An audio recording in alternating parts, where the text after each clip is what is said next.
Forget the legends of the gunslinging hero. In 1880, the American West wasn't a land of opportunity for most. It was a death trap. While Hollywood paints a picture of noble duels and gold-filled streams, the reality was much darker.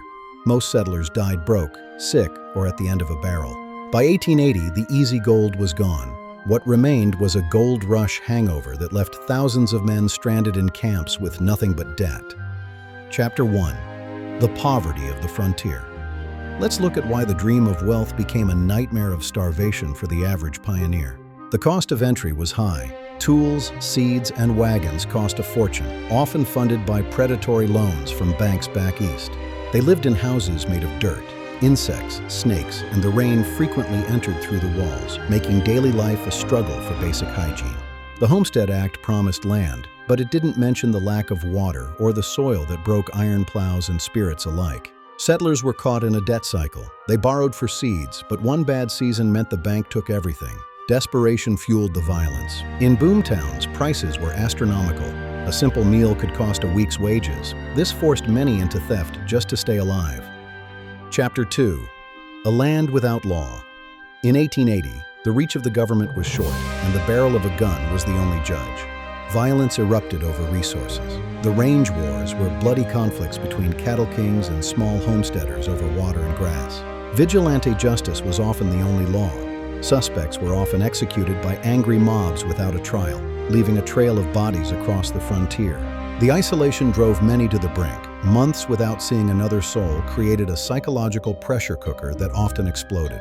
For many, the Great Plains were a prison of silence. Frontier madness was a documented condition, leading to depression and sudden outbursts. Chapter 3. The Untamed Earth. If the people didn't kill you, the land itself would. 1880 saw brutal, unpredictable weather. The winter of 1880 was one of the coldest on record. Blizzards trapped families in their sod houses for months, leading to starvation.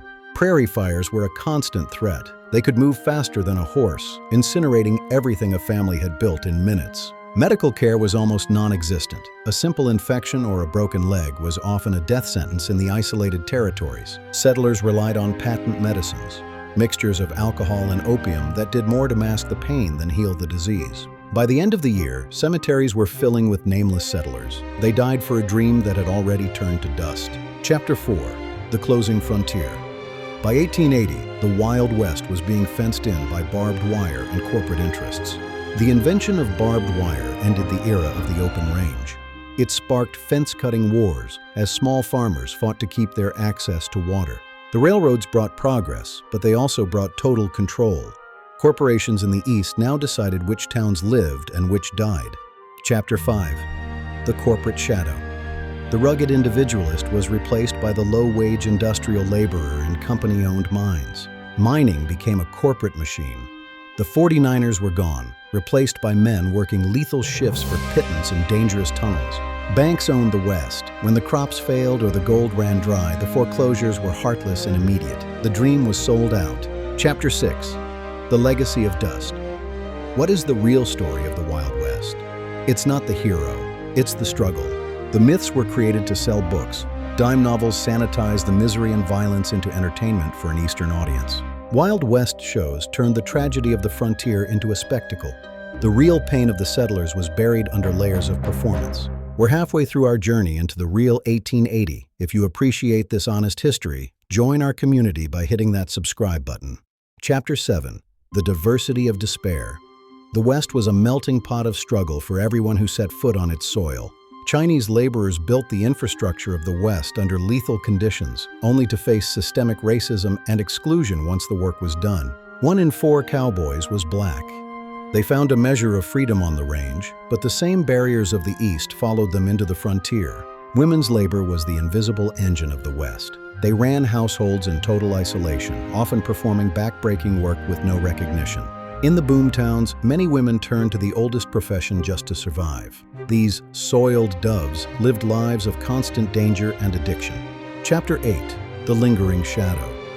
The struggles of 1880 didn't vanish. They became the DNA of the modern American West. Our modern water rights and property laws are built on the foundations of these 19th century conflicts. The scars on the land remain. The land still remembers the broken dreams. These rusted relics are monuments to a vision that almost was, but never quite arrived. We remember the names of the few who succeeded, but we should never forget the struggles of the many who didn't. History is deeper than a movie. Politics in the territories was corrupt and volatile. Governors were appointed from the east with no knowledge of the people they ruled. Corruption drained the lifeblood of the frontier. Money meant for infrastructure was stolen, leaving the people to fend for themselves. The outlaw was often just a man who had lost everything to a bank or a crooked official. Their violence was a final act of rebellion. The high noon duel is a lie. Gunfights were messy, chaotic, and often involved shooting from behind cover or in the back. It was fast, ugly, and over in seconds.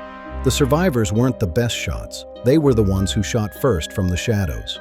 The real cost of violence was paid by the families left behind. The West was a land of widows and orphans, forgotten by the legends. In the end, the prairie claimed more lives than the gun. Nature was the ultimate arbiter of who stayed and who died. Poverty, lawlessness, nature, and corporate greed. These were the four pillars of the real Wild West, a brutal, honest history. The dreams of 1880 are gone, swallowed by the dust and time, but the truth remains if we are brave enough to look for it. May God have mercy on this land. A testament to a decade that broke 1,000,000 hearts, a final entry in a forgotten journal. Stay curious, stay skeptical. History is deeper than you think. Thanks for joining us for the real tour of 1880. Goodbye. The land is the only witness that remains. Its silence tells the truest story of all. Music swells. For every city that rose, 100 dreams collapsed into the dirt. We build our future on these forgotten foundations.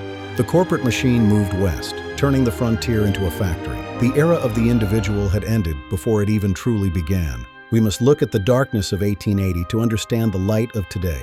History isn't just about the past, it's a mirror for our present. The wind still blows through the empty streets of 1880. If you listen closely, you can still hear the voices of the forgotten settlers. Night falls on the frontier, a silence that has lasted for over a century. The real Wild West is finally at rest. Chapter 9. The Archaeology of Failure. To truly understand 1880, we must look at the physical remains, the items left behind by those who couldn't carry them any further. Archaeologists find fragments of lives, blue medicine bottles that held no cure, and worn-out horseshoes from journeys that ended too soon. These are the fossils of the pioneer dream. Every item tells a story of a decision made in desperation. What do you leave behind when the wagon is too heavy and the horse is too tired? Most chose to leave their past. Modern historians are reevaluating these sites. We are moving away from the great man theory of the West and toward a social history of the average settler. This new understanding reveals a West that was complex, diverse, and deeply tragic. We are finally giving a voice to those who were silenced by the dust over a century ago.